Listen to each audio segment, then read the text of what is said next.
Hi friends, welcome to my channel. ముందుగా ఈరోజైతే శ్రీరామనవమి కదా. మీకు మీ కుటుంబ సభ్యులందరికీ హ్యాపీ శ్రీరామనవమి. ఎంతమంది అయితే ఈరోజైతే టెంపుల్కి వెళ్ళారా అన్నదైతే నాకైతే కింద కామెంట్ చేసి చెప్పండి. ఇదేంటి ఈరోజు శ్రీరామనవమి అంటుంది, మళ్ళీ బాబా టెంపుల్ని ఏంటి చూపిస్తుంది అని అనుకోవద్దు. మా ఊరికి దగ్గరలో అయితే బాబా టెంపుల్ అయితే ఉంటుంది. ఈ బాబా టెంపుల్లో అయితే ప్రతి ఇయర్ కూడా రాముడు విగ్రహాలు ఉంటాయి కదా, శ్రీరాముల వారి విగ్రహాలు. వాటినైతే తీసుకొని ఇంకా వాటినైతే పూజిస్తారు. ఇంకా కళ్యాణం కూడా జరిపిస్తూ ఉంటారు. ఇంకా ఇక్కడ శ్రీరామనవమియే కాదు, ఇంకా దుర్గాదేవి పూజలు అవుతాయి కదా, నవరాత్రులు కూడా చాలా గ్రాండ్గా అయితే చేస్తారు. సో ఈ ఇయర్ అయితే కళ్యాణం అయితే జరిపిస్తున్నారు. మేము కూడా ఈ ఇయర్ కూడా అటెండ్ అయ్యాము. ఎవ్రీ ఇయర్ కూడా మేమైతే వెళ్తాము. ఎంత దూరంలో ఉన్నా సరే ఆ చుట్టుపక్కల ఉన్న టెంపుల్కైనా సరే వెళ్ళటానికైతే ట్రై చేస్తాము. ఇంక ఈరోజు అయితే ఇలా టెంపుల్కి వెళ్ళిన తర్వాత టెంపుల్లో అయితే ఇంకా కళ్యాణం చేసేటప్పుడు అయితే స్టోరీ కూడా చాలా బాగా అయితే చెప్పారు. అందులో కొన్ని నాకు గుర్తున్నవి అయితే మీకైతే షేర్ చేసుకుంటాను. ఏంటంటే మనకైతే పెళ్ళి అయ్యేటప్పుడైతే మనకి పెళ్ళి అంటారు, అదే దేవుడిది చేసేటప్పుడైతే కళ్యాణం అని అంటారు. ఇంకా దేవుడిది కళ్యాణం చేసేటప్పుడైతే దేవుడి కళ్యాణం చేయటం వల్ల మన లోకానికి అంతా మంచి జరుగుతుంది కాబట్టి లోక కళ్యాణం అని కూడా దేవుడిది అయితే అంటారు. నెక్స్ట్ అయితే మనకి పెళ్లి చేసేటప్పుడైతే మంత్రం ఉంటుంది కదా, ఆ మంత్రం అయితే మాంగళ్యం తంతునేనా మమ జీవన హేతున అని అంటాం కదా. అదే దేవుడికైతే పెళ్లి జరిగేటప్పుడైతే మాంగళ్యం తంతునానేనా లోక కళ్యాణ హేతున అని అంటారు. ఎందుకంటే లోకానికి అంతటికీ మంచి జరగాలి కాబట్టి ఇలా చెప్తూ ఉంటారనమాట. ఇంకా ఇదైతే చూడటానికి చాలామంది జనాలే వచ్చారు ఈరోజు కళ్యాణం చూడటానికైతే. రష్ కూడా చాలా ఉంది. ఇంకైతే జీలకర్ర బెల్లం అయితే పెడతారు కదా, దాని విశిష్టతను కూడా చాలా బాగా అయితే చెప్పారు. ఎందుకంటే జీలకర్ర బెల్లం పెడతారంటే ఇప్పుడు జీలకర్ర బెల్లం అంటే అవి చాలా అంటుకుంటాయంట, అస్సలు తీసినా సరే అవి మళ్ళీ రావంట, గమ్ము కంటే చాలా స్ట్రాంగ్గా ఉంటాయంట.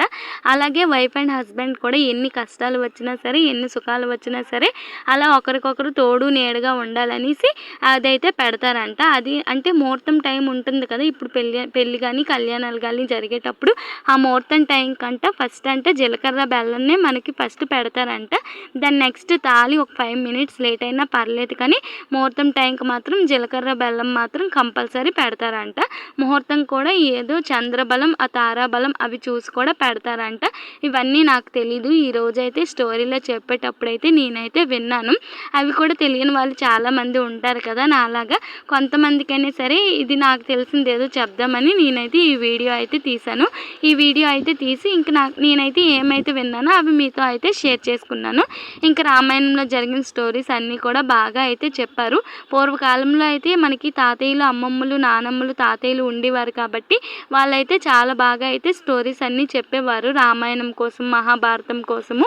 ఇప్పుడైతే మ్యాక్సిమం న్యూక్లియర్ ఫ్యామిలీస్ అయిపోయి మ్యాక్సిమం 4 members మాత్రమే ఉంటున్నారు. ఇంకా మనకి అవన్నీ తెలియట్లేదు. ఇలా గుళ్ళకి గట్రా వెళ్ళేటప్పుడు మాత్రమే అక్కడ పంతులు గారులు వాళ్ళు చెప్పేటప్పుడు విన్నప్పుడు మాత్రమే తెలుస్తుంది.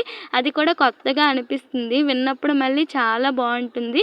ఇంకా రోజు అలాంటివి తెలుసుకోవాలనిపిస్తుంది కానీ మనకైతే ఇప్పుడు పాసిబుల్ అయితే అవ్వట్లేదు. ఇంకా మనం తెలుసుకుందామా అంటే అసలే మనం రోజు బుక్స్ ఫోన్ అన్నప్పటికీ సరిపోతుంది. కాలేజ్కి వెళ్ళామా, ఇంటికి వచ్చామా, తిన్నామా, పడుకున్నామా, టీవీ చూసామా అన్నప్పటికీ ఇంకా మార్నింగ్ అయిపోద్ది. ఇంకా మనం ఇలాంటివి ఎప్పుడు తెలుసుకుంటామో కూడా తెలీదు. సో ఎవరికైతే పాసిబుల్ అయ్యేటప్పుడల్లా ఇలా అయితే తెలుసుకోవటానికైతే ట్రై చేయండి. ఇంకా మా ఊరు దగ్గరలో అయితే సండే భగవద్గీత కూడా చెప్తారు. మీకు ఎవరికైనా ఇంట్రెస్ట్ ఉంది అంటే మా ఊరు ఎక్కడో కూడా చెప్తాను.